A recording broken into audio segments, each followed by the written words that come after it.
অপরাধ মুক্ত আর পুরুলিয়া গড়ার লক্ষ্যে ঝাড়খণ্ড সীমান্ত এবং পশ্চিম বর্ধমান ও পুরুলিয়ার জেলা সীমান্তবর্তী নিতুরিয়া থানায় করা হলো সিসিটিভি কন্ট্রোল রুম। 38টি সিসি ক্যামেরায় ছেয়ে দেওয়া হলো এলাকা। এই কন্ট্রোল রুমের উদ্বোধন করলেন পুরুলিয়ার জেলা পুলিশ সুপার অভিজিৎ বন্দ্যোপাধ্যায়। পুরুলিয়ার এসপি অভিজিৎ বন্দ্যোপাধ্যায় জানান, রাজ্যের সীমান্তবর্তী এলাকায় কিছু কিছু জায়গা বেছে নিয়ে সেখানে সিসিটিভি কন্ট্রোল রুম করা হবে, যার মাধ্যমে জেলা কন্ট্রোল রুমেও থাকবে সীমান্তবর্তী এলাকাতে সবসময় নজরদারি চালানোর ব্যবস্থা। সবগুলো তুমি ট্রান্সফার করতে যাবে ওই 10টা সেট করতেই কেন হচ্ছে অনেক দূরে দূরে তোমার কাছে তাহলে কি করে আসছে? আমাকে এসে ওই সিম দিয়ে আসছে তোর কাছে সিম দিয়ে আসবে, সেই সিমটা আমাকে রেজিস্টার করা যাচ্ছে না বলুন। ওটা ওই অ্যাপটা করা যাবে আগের অ্যাপে কি করছে প্রাইভেটই না, ওগুলো আমরা ওদেরকে দিতে পারবো না, মানে ওদেরকে দেবো না, কিন্তু আমরা নিয়ে নেবো।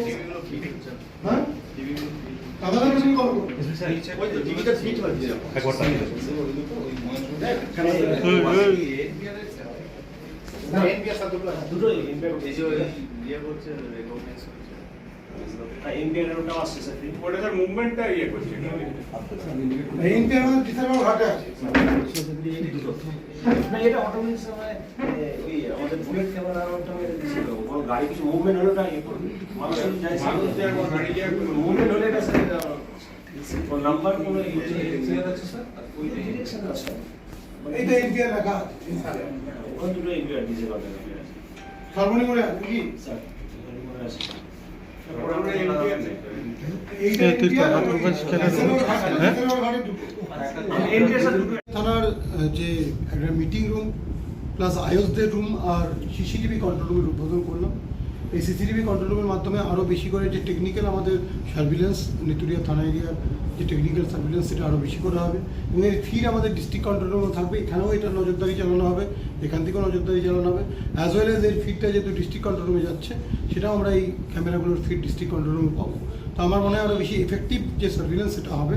আপনারা জানেন নিতুরিয়া থানার যে জিও গ্রাফিক্যাল লোকেশন সেটা হচ্ছে একদম একদিকে ঝাড়খণ্ড বর্ডার, এদিকে ইন্টার ডিস্ট্রিক্ট নাকা আছে। তো খুব ইম্পর্ট্যান্ট একটা পয়েন্ট আছে যেখান থেকে আমাদের অ্যান্টি ক্রাইম বা অ্যান্টি এমনি অন্য কোনো অ্যাক্টিভিটিস যেগুলো ক্রিমিনাল অ্যাক্টিভিটিস সেগুলো রুখতে আমাদের সাহায্য করবে। এছাড়া ট্রাফিক কন্ট্রোল করতেও আমাদের ট্রাফিক যে সিস্টেম সেটাও আরও বেশি স্মুথ করবে।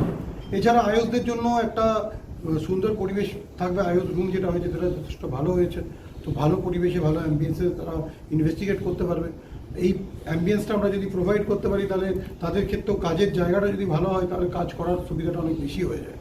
আর তাছাড়া যে বিভিন্ন রকম মিটিং থানাতে করতেই হয়, বিভিন্ন ওকেশনের আগে আমরা মিটিং করি স্টেক হোল্ডারদের নিয়ে, সেই মিটিংগুলো করার জন্য ওখানে একটা অ্যাকোমোডেট করার জায়গা হচ্ছে। বলছি স্যার এই কি ক্যামেরাগুলো উন্নত মানের ক্যামেরা মানে ক্যামেরার মধ্যে আমাদের বেশ কিছু এনপিআর ক্যামেরা আছে যারা নাম্বার প্লেটকে রিড করে, এটা আমাদের ক্রাইম বা ট্রাফিকের ক্ষেত্রে খুব হেল্পফুল হয়, আমরা ডেটাগুলো পেয়ে যাই। এছাড়াও ক্যামেরাগুলো বেসিক্যালি বুলেট ক্যামেরা আছে যেগুলো মোটামুটি যার রেজলিউশন ভালো এবং যেগুলো নাইট ভিশনেরও ফেসিলিটি আছে। স্যার জেলায় তো